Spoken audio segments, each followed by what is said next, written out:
अरे बेट्यानो, इतक्या लवकर मी काय जात नसतो तुम्हाला सोडून. हा, मला बी अजित पवार म्हणतात. पण गऱ्यांनो, नियतीचा खेळ बघा. खरंच आज माझा हा प्रवास इथंच थांबतोय. मी नेहमी म्हणायचो राजकारण आपल्या जागी आहे, पण काम महत्वाचं. लोकांनी मला कामाचा माणूस म्हटलं, तीच माझ्या आयुष्याची सर्वात मोठी कमाई होती. आज निरोप घेताना मन खूप जड आहे, पण एक समाधान आहे की शेवटच्या श्वासापर्यंत मी तुमच्यासाठीच धावत होतो. मी तुम्हाला शब्द दिला होता, जोपर्यंत माझे हातपाय चालतात तोपर्यंत तुमचं भलं करण्यासाठी मी झटत राहील. नियती बघा कशी असते.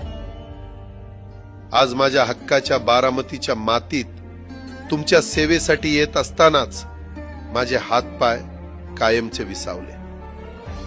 पण मला अभिमान वाटतोय की मी रिकाम्या हाताने नाही, तर तुमच्या कामाची फाईल छातीशी धरूनच या जगाचा निरोप घेतोय.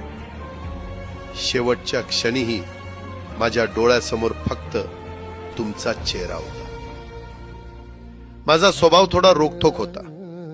कधी कुणावर ओरडलो असेल, कुणाचं मन दुखावलं असेल, पण माझ्या त्या रागामागे फक्त एकच तरफड होती की माझ्या सामान्य माणसाचं काम झालं पाहिजे. सत्तेसाठी नाही, तर तुमच्या हक्कासाठी मी नेहमीच दादा म्हणून उभा राहिलो. आता मी निरोप घेतोय, पण महाराष्ट्र थांबता कामा नये. माझी जबाबदारी आता मी तुमच्यावर सोपवतोय. राजकारण करा, पण विकासाची गती थांबू देऊ नका. जाता जाता माझ्या शैलीत डोळे पुसून शेवटचं सांगतो, आता रडत बसू नका. उठा आणि कामाला लागा.